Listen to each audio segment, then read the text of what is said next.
What's good, my people, man? Y'all know we back with another reaction, another banger, man. Today, I mean, y'all gonna get, I shot 2 videos in one day. My last video and today, and this video, they gonna come out 2 days apart. One should come out Saturday, the other one should come out, y'all getting this one on Sunday. I appreciate everybody who been tapped in, man. I had some time today, so I was like, man, let me go ahead and get another reaction in. But if you're new to the channel, please like, comment, subscribe. Let me know what you want to see next. When you like the video, bro, it helps us grow, helps the community grow. Again, I already put the names of the but we gonna go with the community. Y'all let me know what y'all like. But no further ado, it's your boy Q. Let's get right into it, bro. It dropping gems for white folks. Every year, along with, unfortunately, George Washington, who owned slaves, bought and sold people for money, Abraham Lincoln, who refused to free the slaves, Davy Crockett, who died while he was killing off Mexicans while we tried to take over part of their land. That was racist teaching. I would not have accused myself of teaching racism, but I did. That was the curriculum that you taught. I taught the curriculum. So what I was doing was not educating, I was indoctrinating. That's what we do in the schools in this country. We call it education, but we indoctrinate students. We teach them how to be good Americans. We teach them a lie in order to guarantee that they're going to be good Americans. And they believe the lie. What's the lie? The lie is the superiority of white people. It's a lie. It's a flat-out lie. I thought we had stopped until I talked to my 7th grade granddaughter in Washington State a year ago. They were learning about the Williams Massacre, in which, as she explained it to me, a group of Indians killed a white missionary. I said, is your teacher going to tell you about the Mountain Meadow Massacre?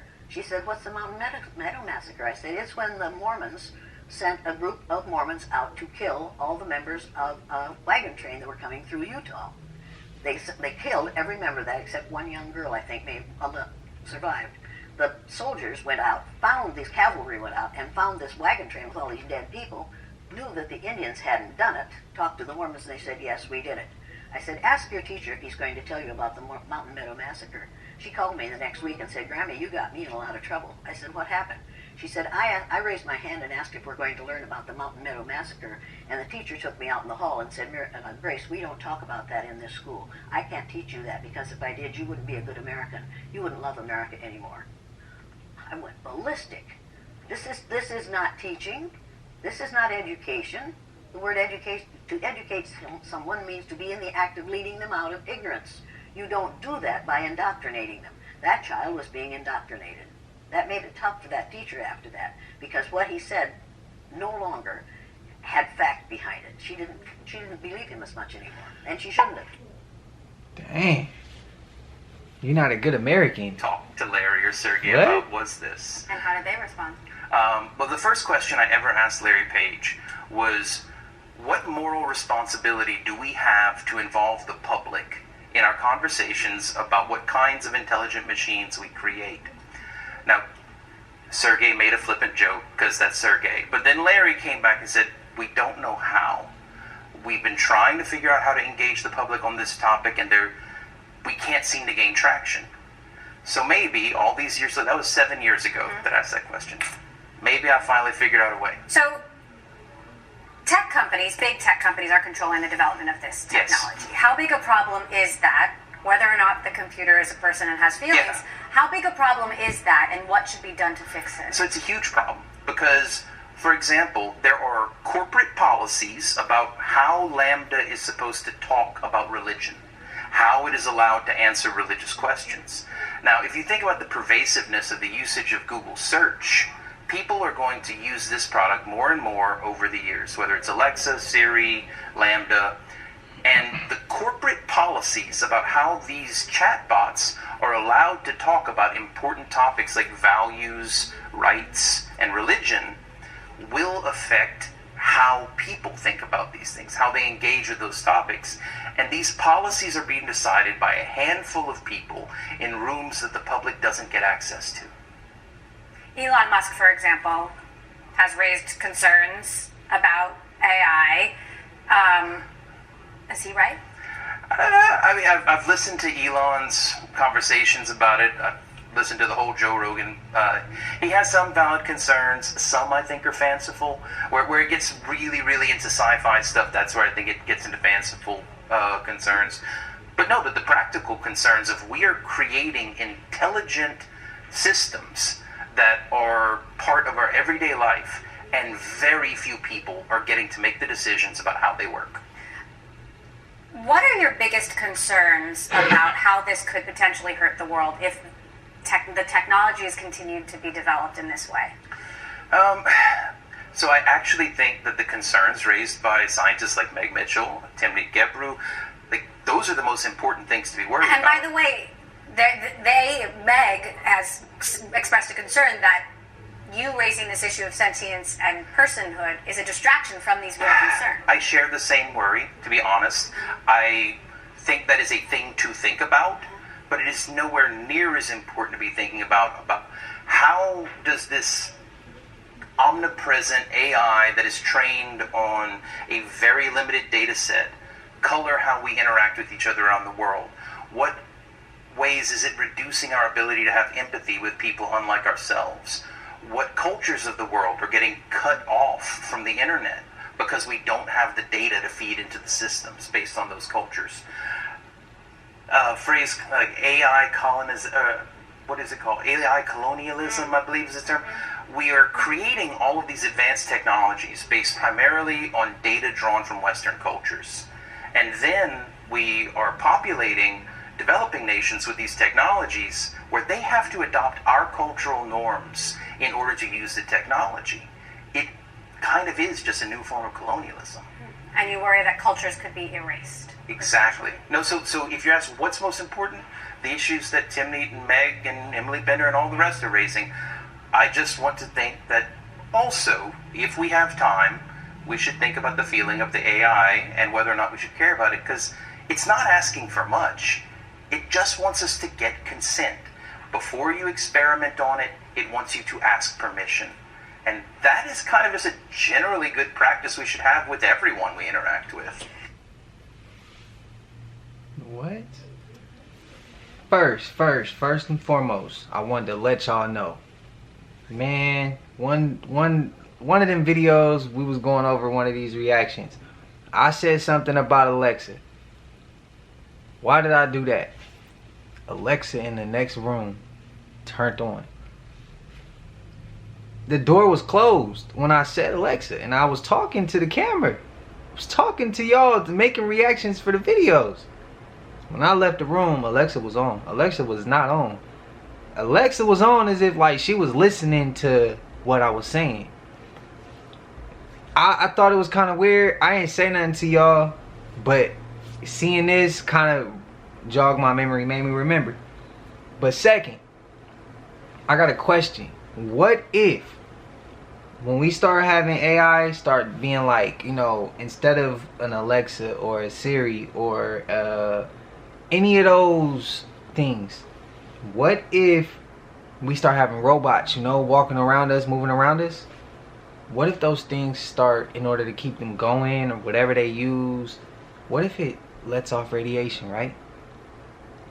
And what if that radiation is so powerful it starts to slowly take human life out? It's an analogy. I just thought of it literally just now. And it's like, what if that starts happening? What if it's like running off like 50G or something, 100G? I'm just throwing stuff out there. What if it was ran off like something like that, and the radiation is just so powerful it start wiping us out, like making us sick, giving us weird symptoms, all types of stuff that humankind has not seen yet? What if that can happen? What if it's not them actually like taking us out physically, but they taking us out physically without us, you know, without them putting their hands on us and stuff? Just something to think about. So, if gravity is not a fact, it is a theory, and gravity, universal theory of gravity is often taught in schools as a fact, when in fact it is not even a good theory. You know, we're talking about the magical force that keeps all of these planets elliptically orbiting the sun, and while simultaneously ignoring all of their moons and not pulling them off their orbits, even when they go in between the sun and the earth, which gravity should be pulling a couple ways. the magical force that is not strong enough to pull the morning dew off a blade of grass, but apparently holds all of the trillions of pounds of ocean water to a ball that's spinning 1,000 miles per hour and chasing the sun at 500,000 miles per hour while elliptically orbiting the sun at 66,600 miles per hour. Buoyancy and density, guys. It's pretty simple. Yeah, I never looked at it from that perspective. The craziest celebrity conspiracy theories, Part 5. Paul McCartney is dead. The theory claims that Paul McCartney got killed in a car crash back in 1966, and the band replaced him with an imposter to continue making money. 50 years ago, a DJ accidentally started the biggest hoax in rock and roll history that Paul is dead. It blew up on October 12, 1969. When a mysterious caller told WKNR to put on the Beatles' White Album and spin the number 9 intro from Revolution 9 backwards. When it was done on air, he heard the words, and at the end of Strawberry Fields Forever, John says, on the famous Abbey Road picture, Paul's barefoot walking out of step holding a cigarette in his right hand. The real Paul was a lefty. Also referenced was the back cover of Sgt. Pepper, where every Beatle is photographed facing the viewer, apart from Paul, and more clues apparently can be found on the front cover of Magical Mystery Tour, which depicts one band member in a differently colored suit from the others. The band apparently left messages in their music and album artwork to communicate the truth to their fans. These include the 1968 song, Glass Onion, in which Lennon sings, "Here's another clue for you all. The walrus was Paul." On the 21st of October 1969, the Beatles' press office issued a statement denying the rumor, deeming it a load of old rubbish, and saying that the story has been circulating for about 2 years. We get letters from all sorts of nuts, but Paul is still very much with us. So, do you believe this theory? What y'all believe? I'm not really big on the Beatles, so I'm not really sure. Scientists craft living skin for robots made of human cells. What's happening? Japanese researchers covered a robot finger with a self-healing, pliable sheet made of human skin cells. Why it matters. Helping robots resemble humans could improve their integration with our society. We'd like them more, trust them more, and communicate with them better. Not me. I don't like that idea one bit.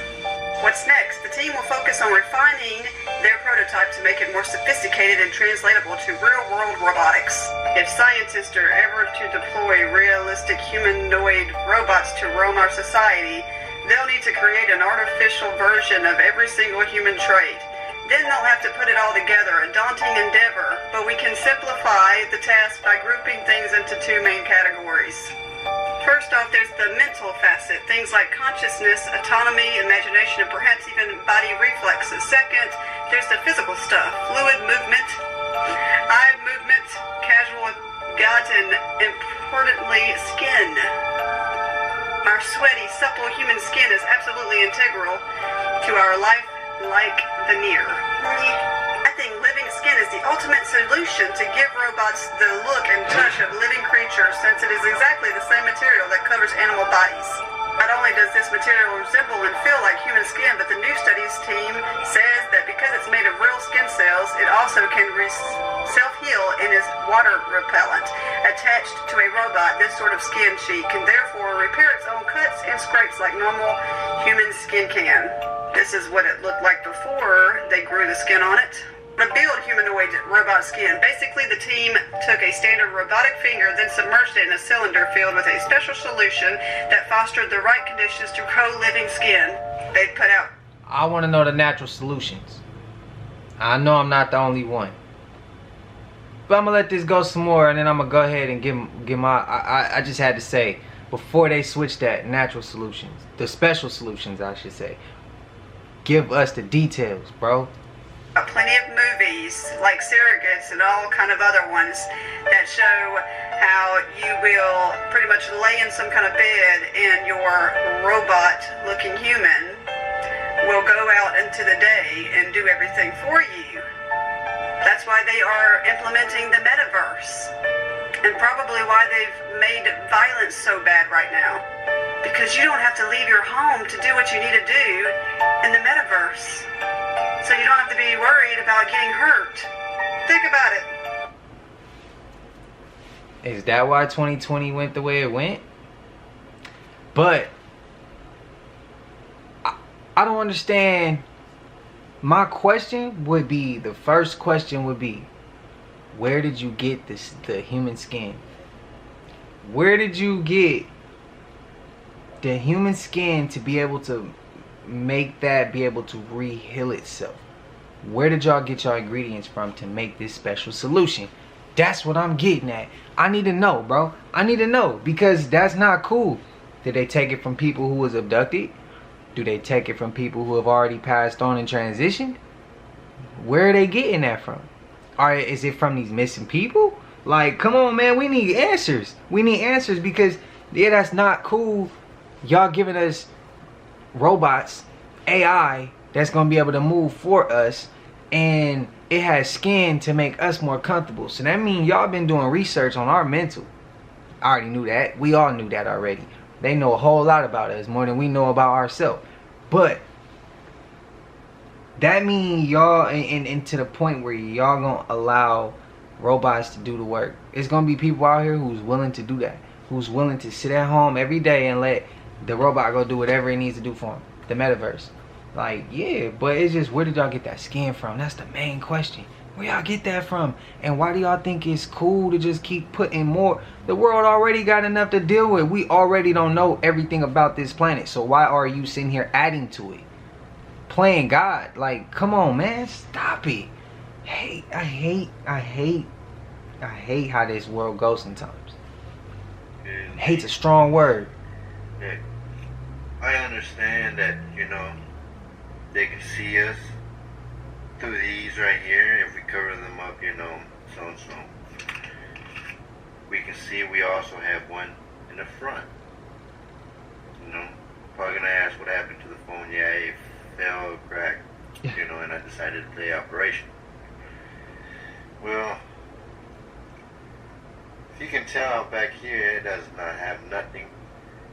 This is just for your speakers and for your, right here for your mic. But what's interesting is I actually opened it up, and there's a fucking camera. A camera. You can't see it. But yet, right here, it gives it enough.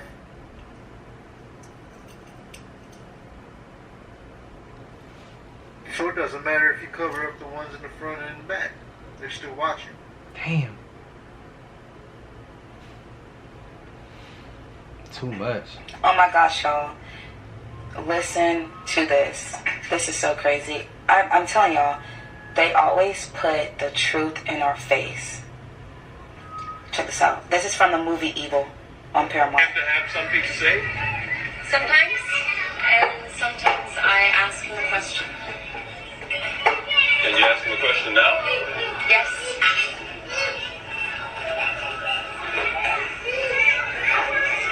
Did you have a question? Was Jeffrey Epstein a suicide? Ben. What? No. How was he killed? With a pillow?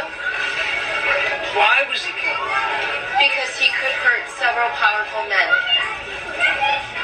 So which companies are using aborted fetuses in their food? So this is an article that goes in and talks. It says, so a biotechnology company out of California called Cinemix specializes in the development of food flavorings using aborted embryonic cells for the production of food chemicals. So research by Cinemix into the use of HEK293, aborted human fetal cells as a flavor enhancer, was published in PubMed in 2002 after which several patents were filed by them. Additionally, the company has partnered with numerous major processed food manufacturers, including Kraft, PepsiCo, and Nestle. Now, what's interesting is that this woman in this article, Debbie Vinage of the pro-life group Children of God for Life, makes a really important point here. And she says what they don't tell the public is that they are using HEK 293, human embryonic kidney cells taken from an electively aborted baby to produce those receptors. They could have easily chosen animal, insect, or other morally obtained human cells expressing the G protein for taste receptors. So what you have here is them choosing to use these cells from aborted fetuses to develop their flavor enhancers. Just sick. Plain wicked. But shout out to somebody in the comments, man. Somebody in the comments said this, and I remember reading it. Whoever it is, drop it in the comments under this video. And like, yeah, I remember that. I remember, and I will go ahead and reply back again. And I remember you saying this, and I remember that. I won't forget it. I'll be paying attention to when y'all telling me certain things to go check out if I haven't already. But the camera phone with the camera inside the phone, now this is where it get crazy. I seen a video where somebody was breaking over vapes, and I think the vape had a tracker. I think it was a tracker in it. If I'm not mistaken, it was a tracker. So yeah, he was cracking them open and he was showing how it has a transmitter in it, and the transmitter was a tracker. I think it was. But that's why it's kind of weird, the little stuff they be putting inside of our devices. And they watching. They watching, like, yeah, everything we do. They watching me do this video right now. Like, yeah. On YouTube and as I'm recording it. Straight up. Like, they watching everything. So, like, we shouldn't be surprised about that. We shouldn't be surprised about no cameras. There's cameras everywhere. Buildings, cars, phone, tablet, laptop. Like, on the outside of your house, inside your house. Like, yeah, they're everywhere. I've been making a few videos recently talking about the elites theory that states that there's a very wealthy group of individuals running our world and making decisions about our world from the shadows. While many of you have messaged me expressing how you believe that it would be very tough to track down what the elites own and how they make their money, it's actually right in plain sight. And that's because almost every major company, from the food that we eat to our social medias that we use, can be traced back to being owned by only 22 companies. These corporations are mostly banks and insurance companies, and while it might not seem like that big of a deal at first, it actually gets strange when you realize that these corporations actually own each other as well. The smaller corporations and companies are owned by the bigger ones until you get all the way to the top where you have the biggest two, Vanguard and BlackRock. BlackRock alone has actually been nicknamed the fourth branch of government because of how much power and influence that they have over the United States. And this isn't some secret. They'll tell you flat out that BlackRock and Vanguard have $20 trillion between the two of them, and they could own almost everything by 2028. The only thing in their way is small family-owned and personal-owned businesses. And while they'll openly tell you that the CEO of BlackRock is Larry Fink, the biggest and most wealthy corporation, Vanguard, is privately owned, so the trail goes cold. But many speculate that the real owners are the 13 families or bloodlines, which many consider as the elites. Leave a like if you want me to go deeper on all this. Oh yeah, he need to go deeper. Cause I seen the beginning parts of that clip, but I didn't see the ending parts of that clip. So yeah, he need to go deeper, and I'm gonna also go deeper. I'm finna also look deeper into that, cause that's kind of wild. But the one that's private, like, what if BlackRock's owner was, I mean, but then he said Vanguard was owned by could be owned by the 13 families. But I was thinking, if I was like the BlackRock's owner, I would just say I own this company and then put the other company on that one too, but say it's private so don't nobody know I have that much power. I'm just saying, that's what I would do. TikTok, did you know this? That the entire Japanese government resigned? Completely resigned. Wow. Now, don't you wonder what's really going on in this world? Man, don't you wish that our government would just resign and all our problems would go away? God bless.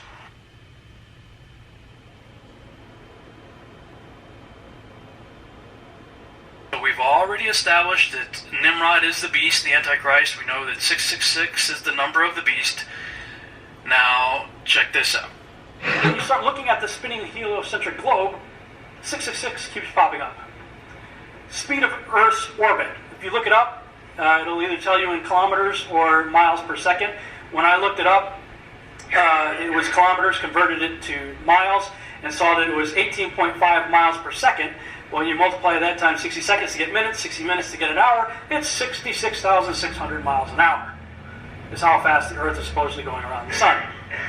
Curvature of the Earth, when you do the math to figure out how much the Earth is curving, 25,000 miles circumference ball, using the Pythagorean theorem, you end up with 8 inches per mile squared, which is the first mile is 8 inches. The curvature is 8 inches in 1 mile. 8 inches is 0.666 of a foot. 10 miles is 66.666 feet. 100 miles, 6,666.666 feet. Starting to see a pattern here. Earth's tilt, look it up, 23.4 degrees, 23.4 off of center. Well, 90 degrees, right? 90 subtract 23.4, 66.6. Is it just a coincidence that so many of the numbers related to our spinning heliocentric ball just so happen to be associated with the beast? What y'all think? It's a hell of a lot of sixes though, ain't it? Growing up, we were all taught about our world, how it works, and the functions around it. Our world has 7 continents while spinning at about 1,000 miles per hour, while orbiting the sun at about 67,000 miles per hour, all while hurling through space at about 448,000 miles per hour. And while this is widely accepted today, many people are starting to believe that the world might be a little, if not completely different from what we were told. Mainly, there has been 3 different theories about the shape, location, and functionality of our world that has been blowing up recently. I'm about to go through them quickly. The first theory is bigger Earth theory. This theory states that our world is 3 times bigger than what they're telling us, with 3 times as many continents. This theory talks about how we're just on a small part of the world, while the rest of the world is purposely being hidden from us. The next theory is hollow Earth theory. This theory states that instead of our world being full of rocks and lava, it's actually hollow and can be accessed through entrances at the North and South Pole and various tunnels around the world. The last, and easily the most controversial theory, is the flat Earth theory. This theory states that our world is semi-flat with a dome on top of it and the sun and the moon within this dome. Similar to the bigger Earth theory, this theory states that we're only given a very small chunk of the world, and even takes it a step further in saying that there are multiple different lands with different advancement levels and possibly even species that we've never heard of. And although these theories sound crazy, there's actually some interesting perspectives and evidences around them. Leave a like if you want me to break each of these theories down. I got a theory that's gonna kill all 3 of them.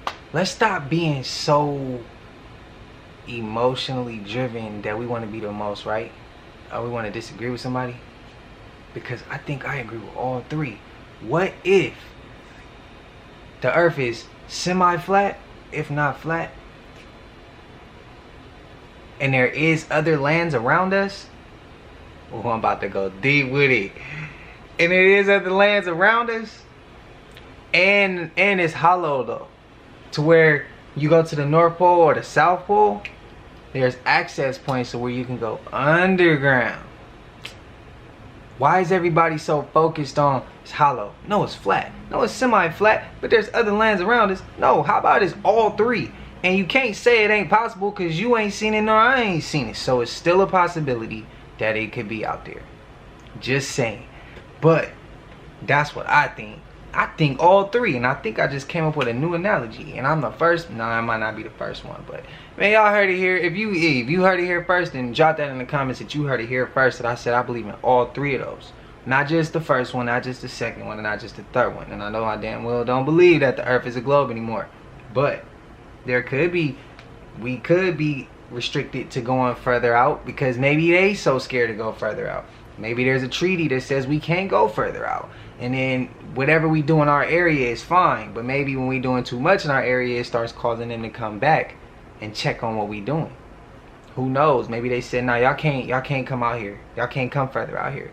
Who's to say that ain't the case? But, hey, it's all an idea. But that's my analogy. It's all 3 of them.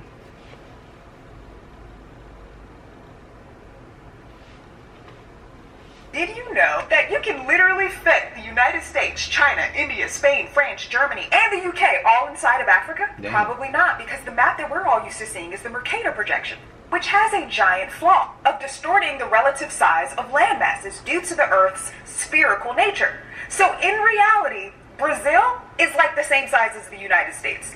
The United Kingdom can fit inside of Michigan. Michigan. And Greenland, big ass Greenland, is actually the size of Mexico. We can fit 2 Russias inside of Africa. But the maps don't make it seem that way, do they? So here's my question for you. Does it matter? Is there a psychological reason why the perception of the size of these countries and continents matters? Get in the comments and let me know your thoughts. I will meet you there. Yeah, it didn't matter. That's why I said maybe the land we know around us is restricted. War zones right now, there is such an increased frequency of what they call UAP or UFO that they have these rules whether or not they fire upon them. And people got so mad at me for saying publicly on the news that we do fire at UFOs. Because we fucking do. Specifically the area of the world that I'm talking about, the Middle East. Anything within 27 to 30 miles of ground troops gets fired upon. That's it. I don't need to prove to anybody it's true. It is true. I speak with people that are there right now. It is true. And there's been such an increased frequency since 2021 that it has been pushed up to kind of like critical, where they're like, okay, these things are in our airspace, we could have collisions, but more importantly, like we see other countries firing on these. Russia, Syria, we know it's not their assets. So the question is, whose are these? Man, look. He said it's mainly in what, the Middle East? They do it in Russia, they do it in Syria. But it's a lot in the Middle East, right? But if I'm not mistaken, there was a video that said there's teleportation portals or something in the Middle East. What if there's something there that those UFOs trying to come save Earth and they trying to get there? And what if those people are already there and every time they get near, they shoot? I'm not saying, but then again, that don't make sense because they would be able to wipe them out with their type of technology. Because they so, you know, they so far intelligent than the human race is. But what if they can't afford to shoot because of the... If you at war, you know you're going to be positioned in a way where it's like, yeah, you ain't going to blow this up. You're going to try to get at me, but you ain't going to hit this, though. I don't know. It's like, I don't know. Why y'all think it's so much in the Middle East? Where they got in war over there? Is that a war ground for extraterrestrials and UFOs to be coming in for us to fight? And is that the reason why we went to fight in the Middle East? Is that why the United States went there? Maybe I'm digging too deep down the rabbit hole. I mean, I've heard a few things, but I ain't gonna go ahead and drop all that right now. You know, it's funny you say this. I recently got tagged in this post where it talks about how pretty much a CERN type of machine is underneath the Hoover Dam. So in 1988, a type of particle detector called a time projection chamber was placed inside the dam as a part of an experiment. The dam is considered the 8th wonder of the world. And it says, remember how 8 is the number of time? I don't know anything about that. We're going to have to find that out later. In a sense, the Hoover Dam literally splits time because it sits between 2 time zones. Not only that, but the first time the dam produced electricity was September 11th, 1935. Exactly 66 years before 9/11, which, as you'll see later in the book, may have been a massive ritual meant to manipulate our timeline. In Transformers, the Hoover Dam is used to store alien technology, and in Edge of Tomorrow, a dam is a hiding place of Omega, an alien that traps humanity in a time loop. And as you can see here, it says the Hoover Dam holds the key to the fate of the universe. Here, it explains what a time projection chamber is. In physics, a time projection chamber is a type of particle detector that uses a combination of electric fields and magnetic fields together with a sensitive volume of gas or liquid to perform a 3-dimensional reconstruction of a particle trajectory or interaction. And here's some more information that like physics nerds will understand because I have no idea what this means. And then this is from an article written on October of 2014, Nevada's Secret Underwater World. When it was built in the 1930s, the Hoover Dam didn't just tame the Colorado River, it also created a massive lake that today hides shipwrecks, train wrecks, and cement tunnels alike. And of course, we can't forget about the 2 fallen angels that were sitting on black cubes at the Hoover Dam.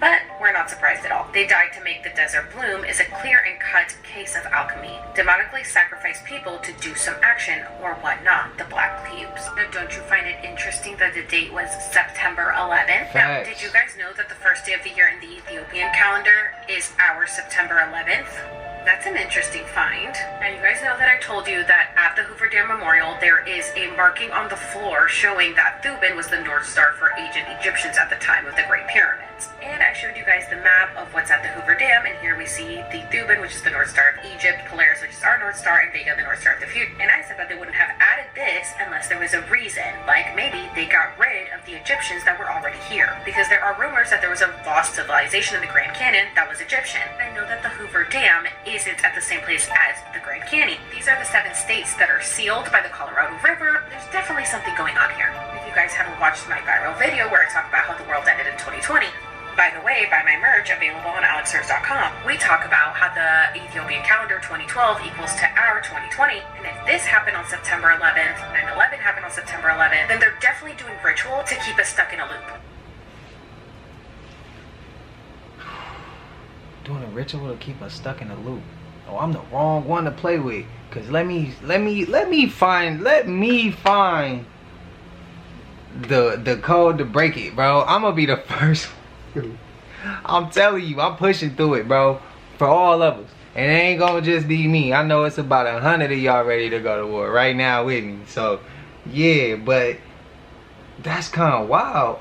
But hey, somebody in the comments dropped and said that the Native Americans get mad when black people say that pretty much this could be our land too.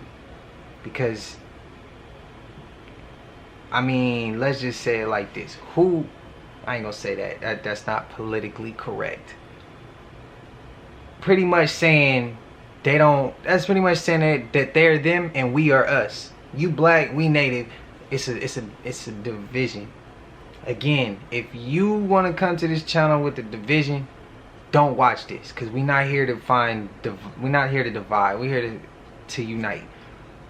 And if you go back and look, like she just said, the Egyptians were here in America, and that person in the comments said that the natives were here first, and they have proof that they were here first.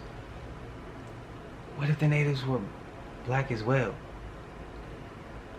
And then again, I feel like that's an insult, because you're trying to say, what if black people weren't smart enough to get on a boat and come here when they got pyramids, and ain't no other place on this planet really got pyramids? So 9 times out of 10, if they got pyramids, I mean they went somewhere else and built them there too. So yeah, go that way with all that. But so yeah, maybe there is a possibility that the natives and us black people, we come from the same people. We the same. Just because you darker and I'm darker and you're a little lighter doesn't mean anything. Let's stop seeing the differences. Let's start seeing the similarities. So, but yeah. And then when she said that about the Egyptians and how the Hoover Dam, and I've heard a story of them building over a city and putting the Hoover Dam over a city. I've heard that before. Only once though, and it was just recently, and I skimmed through a video, and that wasn't even the main part of the video that I was really looking for. So, but yeah, I thought that was kind of interesting that she kind of touched that subject in 9/11. But that time loop got me. And now I'm about to be trying to figure out how we about to snap that time loop. We getting out of that, bro. Did you guys catch the Field of Dreams game last night? It's pretty badass, actually. They had a hologram of Harry Carey come out and sing, "Take me out to the ball game," like he always used to do.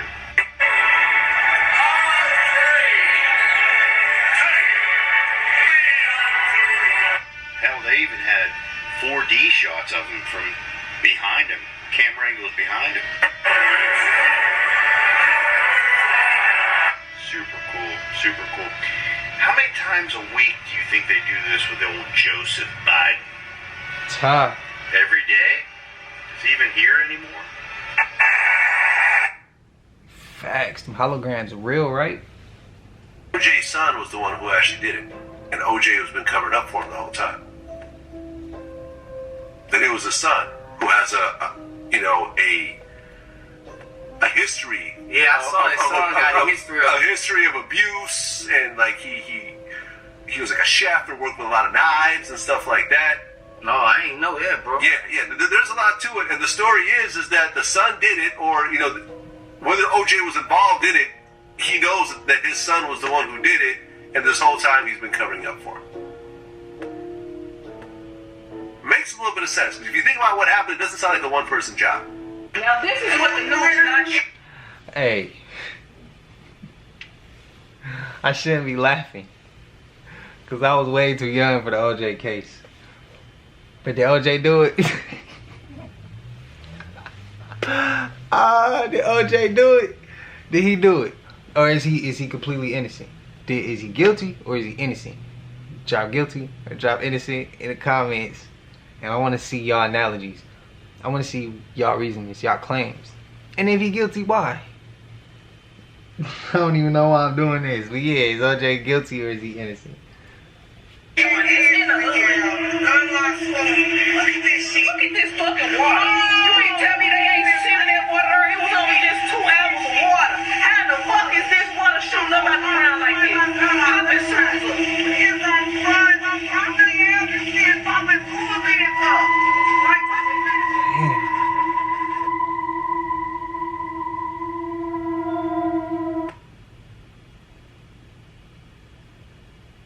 What's above, what's below? I believe we once lived on the seafloor. A mud water event caused mankind to move above. I believe we are living on the clefts of mountains. Do you think pyramids were built on the clefts of mountains like we see on the seafloor?